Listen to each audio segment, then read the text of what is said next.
اما بعد فاعوذ باللہ من الشیطان الرجیم بسم اللہ الرحمن الرحیم السلام علیکم ورحمۃ اللہ وبرکاتہ۔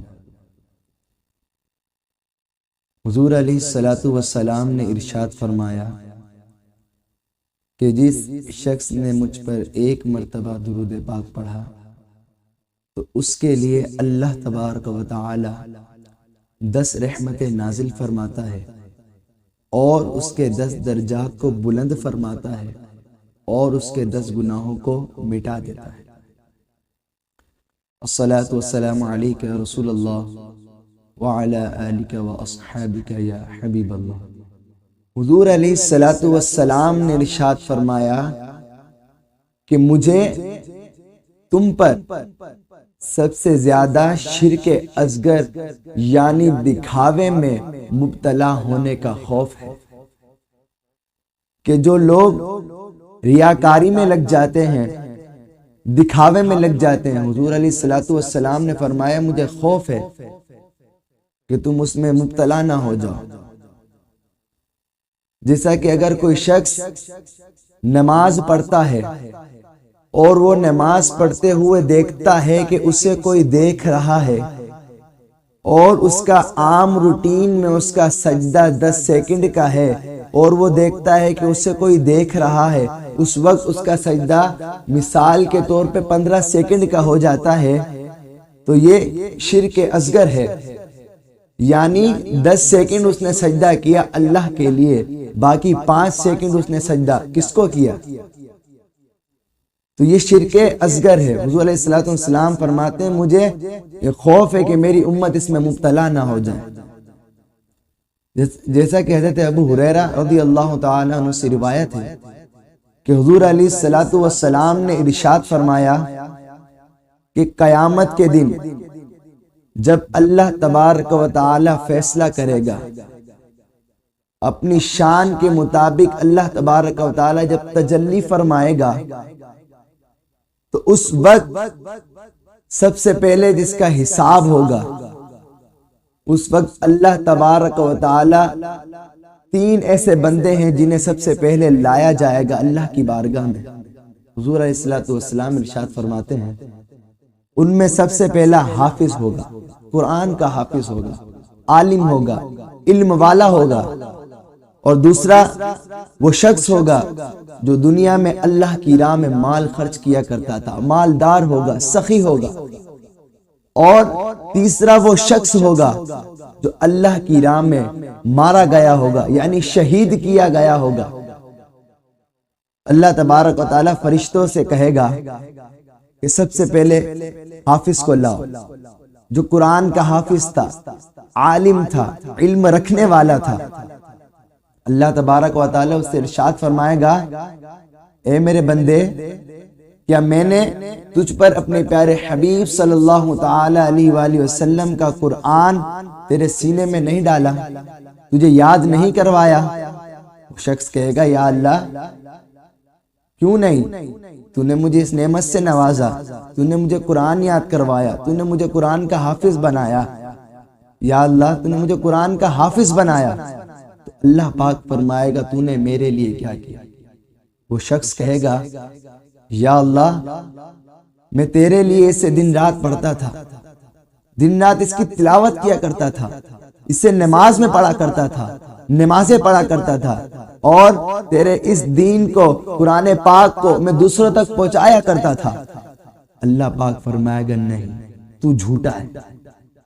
فرشتے بھی کہیں گے تو جھوٹا ہے، بلکہ تو نے قرآن کا علم اس لیے حاصل نہیں کیا کہ تو اللہ کے لیے کرے، بلکہ تو نے یہ اس لیے حاصل کیا کہ لوگ کہیں کہ فلاں شخص قرآن کا حافظ تھا، فلاں شخص قاری تھا، بلکہ یہ سب تو نے اس لیے کیا، تو نے دنیا میں اپنا نام بنانے کے لیے قرآن حفظ کیا، قرآن پاک کو یاد کیا، اور دنیا میں لوگوں نے تجھے کہہ دیا کہ یہ حافظ ہے، دنیا میں لوگوں نے تجھے یہ کہہ دیا کہ یہ حافظ ہے، یہ قاری ہے، یہ قاری قرہ ہے، لوگوں نے کہہ دیا۔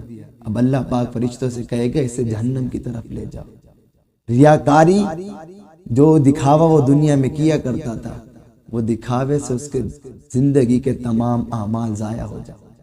پھر اسی طریقے سے اللہ تبارک و تعالی مالدار کو بلائے گا، اس سے کہے گا کہ میں نے تجھے اپنی نعمتوں سے وسیع نہیں کیا کیا؟ میں نے تجھے محتاج ہونے سے نہیں بچایا؟ وہ شخص کہے گا یا اللہ تیرا کرم ہے، تو نے مجھے سخی بنایا، تو نے مجھے مالدار بنایا۔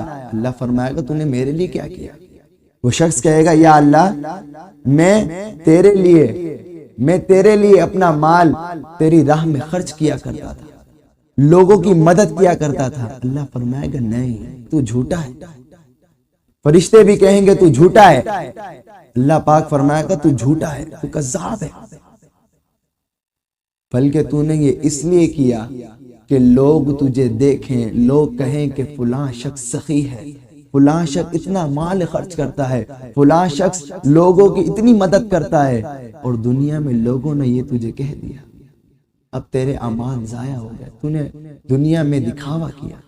اسی طریقے سے شہید کو لایا جائے گا، اس سے بھی اللہ یہی فرمائے گا کہ تو نے میرے لیے کیا کیا؟ وہ کہے گا یا اللہ میں تیری راہ میں شہید ہوا، مجھے جب جہاد کا حکم ہوا میں تیری راہ میں گیا، تیری راہ میں شہید ہوا۔ اللہ فرمائے گا نہیں، تو بھی جھوٹا ہے، بلکہ تو اس لیے شہید ہوا کہ لوگ تجھے کہیں کہ یہ شخص فلاں شخص بہت بہادر تھا، اس میں بہت بہادری تھی، یہ ڈرا نہیں اور جہاد میں چلا گیا، اور دنیا میں تجھے بہادر کہہ لیا گیا، دنیا میں تجھے شہید کہہ لیا گیا، بس تو نے لوگوں کو دکھانے کے لیے عمل کیا تھا، تو لوگوں نے تیرا یہ عمل دیکھ لیا، تو نے میرے لیے کیا کیا؟ تو بس اللہ فرمائے گا، اپنے فرشتوں سے فرمائے گا اس سے بھی جہنم کی طرف لے جاؤ۔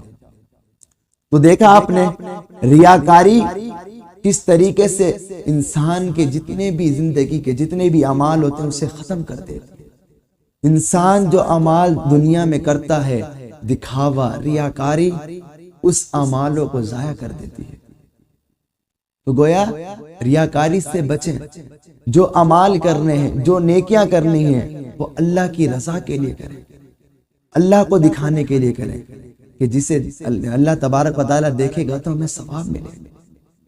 لوگوں کو دکھانے کے لیے نہ کریں، کیونکہ لوگوں کو دکھانے کے لیے کریں گے تو دنیا میں یہ ہمارے کام آئے گی، آخرت میں نہیں، آخرت میں ہمارے سارے اعمال ضائع ہو جائیں۔